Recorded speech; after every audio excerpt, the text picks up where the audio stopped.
여호수아 22장 21절에서 34절입니다. 키워드는 동편지파의 대답, 마음의 뿌리, 마음 지키기입니다. 르벤 자손과 갓 자손과 므낫세 반지파가 이스라엘 천천의 수령들에게 대답하여 이르되, 전능하신 자 하나님 여호와, 전능하신 자 하나님 여호와께서 아시나니 이스라엘도 장차하리라. 이 일이 만일 여호와를 거역함이거나 범죄함이거든 주께서는 오늘 우리를 구원하지 마시옵소서. 우리가 제단을 쌓은 것이 돌이켜 여호와를 따르지 아니하려 함이거나 또는 그 위에 번제나 소제를 드리려 함이거나 또는 화목제물을 드리려 함이거든 여호와는 친히 벌하시옵소서. 우리가 목적이 있어서 주의하고 이같이 하였노라. 곧 생각하기를 후일에 너희의 자손이 우리 자손에게 말하여 이르기를 너희가 이스라엘 하나님 여호와와 무슨 상관이 있느냐. 너희 르우벤 자손 갓 자손아, 여호와께서 우리와 너희 사이에 요단으로 경계를 삼으셨나니 너희는 여호와께 받을 분깃이 없느니라 하여 너희의 자손이 우리에게 여호와 경외하기를 그치게 할까요? 우리가 말하기를 우리가 이제 한 제단 쌓기를 준비하자 하였노니 이는 번제를 위함도 아니요 다른 제사를 위함도 아니라 우리가 여호와 앞에서 우리의 번제와 우리의 다른 제사와 우리의 화목제로 섬기는 것을 우리와 너희 사이와 우리의 후대 사이에 증거가 되게 할 뿐으로써 너희 자손들이 후일에 우리 자손들에게 이르기를 너희는 여호와께 받을 분깃이 없다 하지 못하게 하려 함이라. 우리가 말하였거니와 만일 그들이 후일에 우리에게나 우리 후대에게 이같이 말하면 우리가 말하기를 우리 조상이 지은 여호와의 제단 모형을 보라.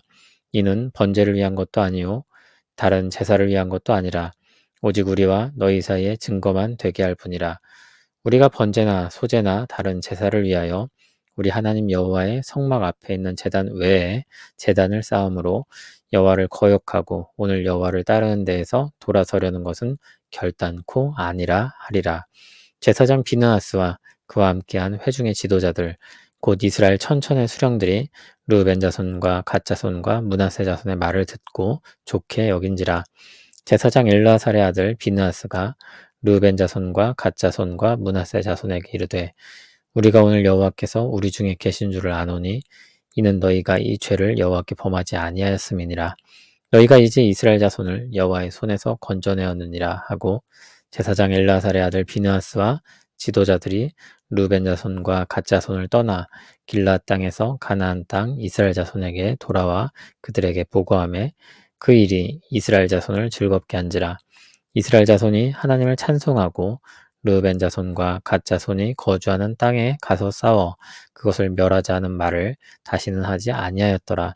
르벤 자손과 갓 자손이 그 제단을 엣이라 불렀으니 우리 사이에 이 제단은 여호와께서 하나님이 되시는 증거라 함이었더라. 아멘. 동편지파의 대답입니다. 전능하신 자 하나님 여호와, 전능하신 자 하나님 여호와께서 하시나니 이스라엘도 장차하리라. 22절에서 하나님을 여러 번 부르는데 그것은 그들이 간절한 마음으로 하나님께 외친 것입니다. 간절히 기도할 때 주여, 주여 부르며 기도하는 것과 같습니다. 만일 자신들이 한 일이 여호와를 거역하거나 범죄한 것이라면 자신들을 구원하지 말라고 호소합니다.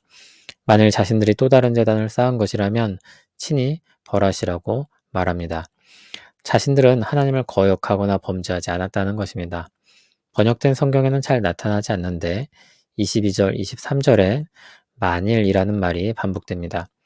만일 거역함이거나 만일 범죄함이거든 돌이켜 여호와를 따르지 아니하려 함이거나 만일 그 위에 번제나 소제를 드리려 함이거나 만일 화목제물을 드리려 함이거든. 여기 만일로 이어지는 말들은 모두 그렇지 않다는 뜻을 내포하고 있습니다. 하나님에 대한 거역함이나 범죄함이 아니며 또 다른 제단을 쌓고 그들을 위한 제사를 드리려 한 것이 아니라는 것입니다. 24절부터는 자신들이 제단을 쌓은 목적을 밝히고 있습니다. 그들이 생각하기에 시간이 많이 지나면 서편지파의 자손이 동편지파의 자손에게 이스라엘 하나님 여호와와 무슨 상관이 있느냐고 하고 그들이 너희는 여호와께 받을 분깃이 없느니라 하여 여호와 경외하기를 그치게 할까 한다고 했습니다. 그럼 그들의 생각에서 그 큰 제단을 만드는 일이 나온 것입니다.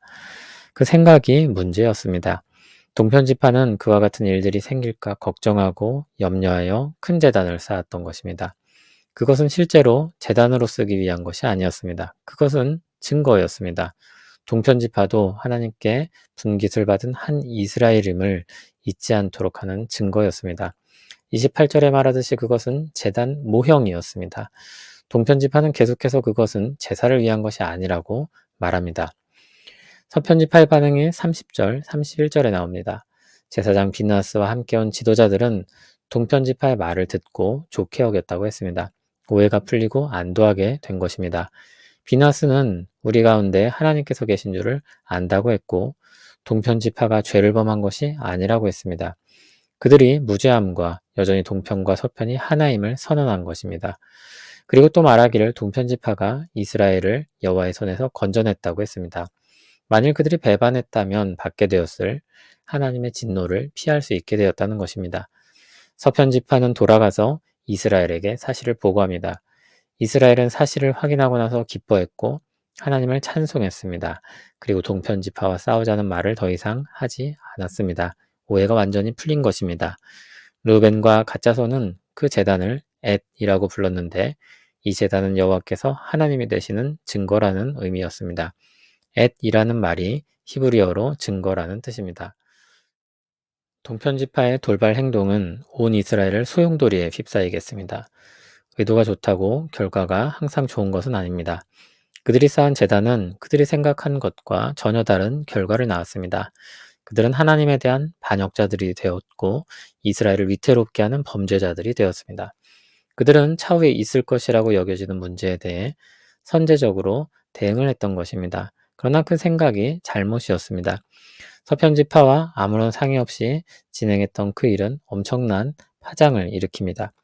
동편지파가 오늘 말씀에서 밝힌 것처럼 동편과 서편의 자손들 간에 불화가 있을 것이라고 생각한 것은 아마도 그들의 상상력에 의한 것만은 아니었을 것입니다. 그렇게 과감히 큰일을 벌인 데에는 그동안 서편지파와 함께하며 경험한 것이 그런 생각을 불러일으키지 않았을까 생각이 듭니다. 자신들의 땅은 정통성이 없는 땅이라는 잘못된 생각이 좋거나 싫거나 마음에 남게 된 것입니다.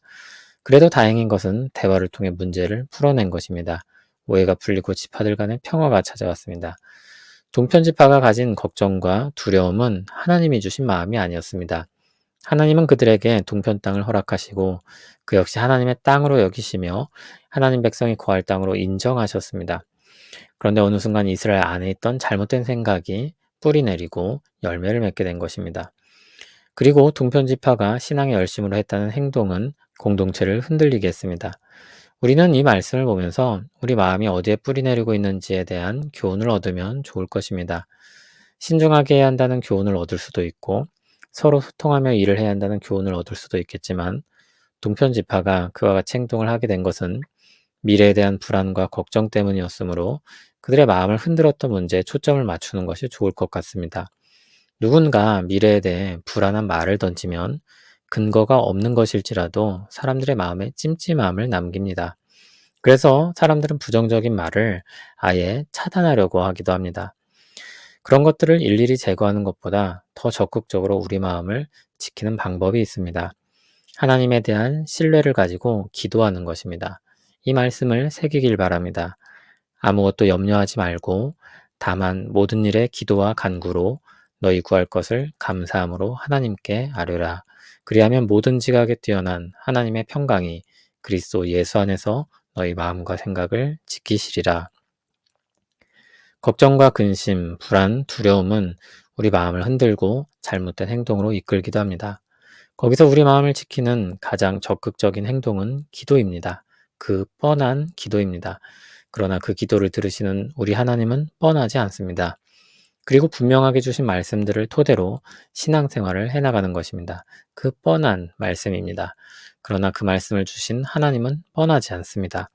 새로운 시대에 새로운 말씀이 필요하여 성경을 새롭게 할 필요가 없습니다. 그렇게 유효기간이 짧은 말씀이었다면 진작에 폐기되었을 것입니다. 영원한 하나님의 말씀을 새기고 그 말씀을 따라 기도하며 우리 마음을 주께 뿌리내리길 바랍니다. 새로운 아이디어, 새로운 시도 좋습니다. 그런데 그것이 항상 유익한 것은 아닙니다. 걱정과 두려움을 해소하기 위한 것이라면 더 주의할 필요가 있을 것입니다.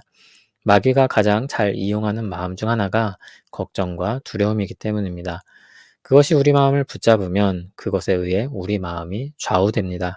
다시 말해 그것이 우리 신이 되는 것입니다. 우리 마음은 우리를 사랑하시어 구원하시는 주 예수께 두어야 합니다. 그 반석 위에 선 사람의 마음은 굳건할 것입니다. 새로운 반석을 찾을 것이 아니라 새로운 시도로 마음의 평안을 찾을 것이 아니라 우리 주 예수 그리스도께로 더욱 나아가야 합니다. 오늘도 우리 주께 기도하며 우리 마음에 있는 모든 걱정과 근심과 불안과 두려움을 털어놓기를 바랍니다. 주께서 우리 마음을 지키실 것입니다. 우리 마음에 참 평화를 주시는 주님을 찬송합니다. 주 안에 있는 우리에게 진정 평화가 있습니다. 우리가 반석이신 주께 나아가 설 때 우리는 모든 풍랑을 이기고 굳건할 것입니다. 우리 마음을 흔드는 악하고 어리석은 생각을 버리게 하시옵고 언제나 미래와 희망이 되시는 주님만 바라보게 하옵소서. 우리 인생이 주께 속하였사오니 그 은혜로운 복음을 기억하며 우리 마음이 주께 머물게 하옵소서. 예수님 이름으로 기도합니다. 아멘.